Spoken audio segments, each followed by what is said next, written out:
Oke guys, kali ini saya akan membahas dengan topik yang sangat berbeda dari topik-topik sebelumnya.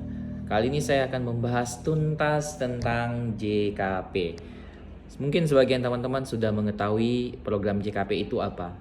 JKP itu adalah jaminan kehilangan pekerjaan.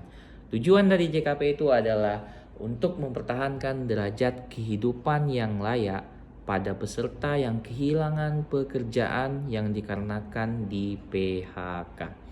Benar teman-teman, JKP itu hanya khusus untuk pekerja yang di PHK yang mendapatkan manfaat JKP. Namun, sebelum itu teman-teman harus memastikan terlebih dahulu apakah perusahaan teman-teman sudah terdaftar di program JKP.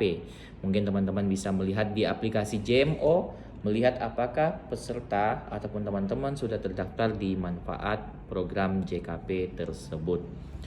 Untuk penerima JKP itu sendiri kategorinya seperti apa? Yang pertama yang saya sampaikan, syarat wajib ataupun tanda kutip itu adalah pekerja yang di PHK, bukan pekerja yang mengundurkan diri, bukan pekerja yang catat total tetap, bukan pekerja usia pensiun, bukan pekerja yang habis kontrak, dan juga bukan pekerja yang meninggal dunia.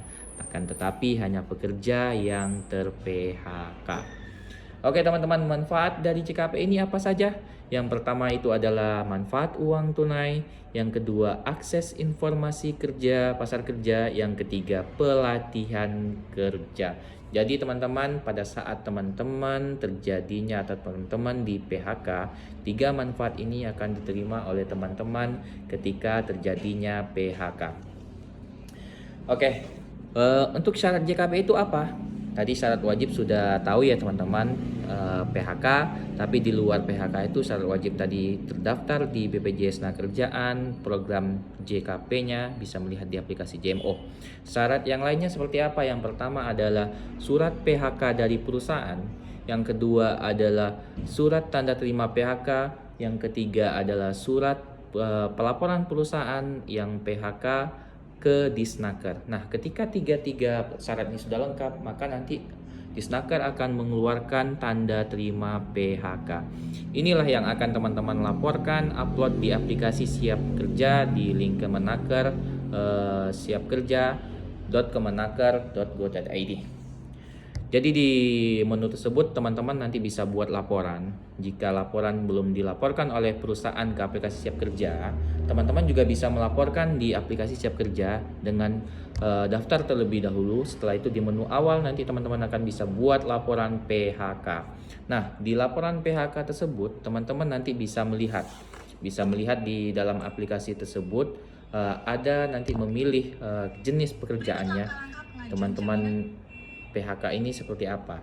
Apakah teman-teman PHK-nya karena musyawarah bersama ataupun karena hasil dari putusan pengadilan, ataupun juga PHK karena hasil mediasi? Nanti teman-teman pilih aja, di sana ada pilihannya sebagai karyawan tetap ataupun kontrak.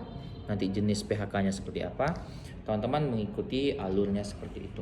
Nanti ketika sudah di perusahaan sudah melaporkan ke BPJS Tenagakerjaan bahwasannya teman-teman dinonaktifkan ataupun dilaporkan sebagai PHK, nanti akan di Siap Kerja teman-teman bisa mengisi.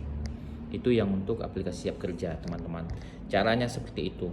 Namun apalagi yang mau saya bahas di sini, ada perbedaan ya teman-teman di antara PP 37 tahun 2021 dengan PP 6 tahun 2025. Mungkin teman-teman belum banyak yang mengetahui ya perbedaannya apa saja.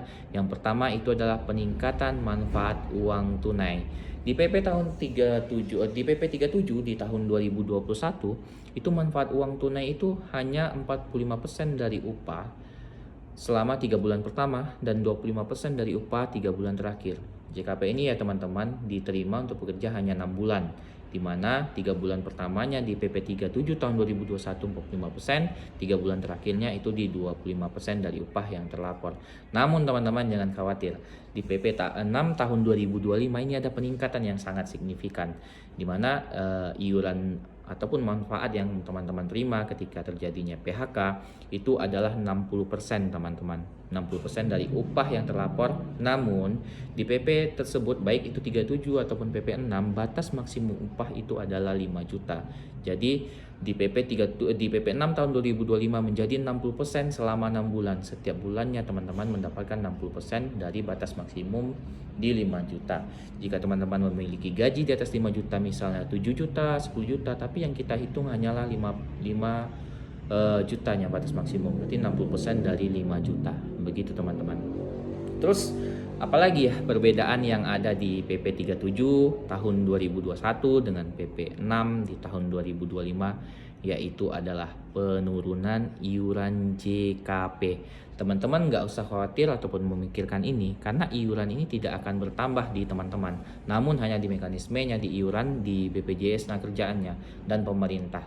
Di pemerintah itu rekomposisi iurannya itu menjadi 0,22% teman-teman. Jadi iuran yang tadinya 0,46% menjadi 0,36% dengan rincian di rekomposisi iuran dari pemerintah 0,22%, dari rekomposisi iuran JKK di 0,14% menjadi 0,36%. Mungkin apalagi ya teman-teman perbedaannya. Mungkin teman-teman ada yang tahu ya. Perbedaan yang ketiga adalah penyederhanaan syarat kepesertaan. Di PP 37 tahun 2021, peserta harus mengiur selama 12 bulan dalam rentang 24 bulan ya, dalam 2 tahun. Tapi di dalam 12 bulan tersebut harus ada 6 bulan iuran yang berturut-turut terbayar. Nah, teman-teman nggak usah khawatir lagi. Di PP 6 di tahun 2025 ini sudah ada penyederhanaan.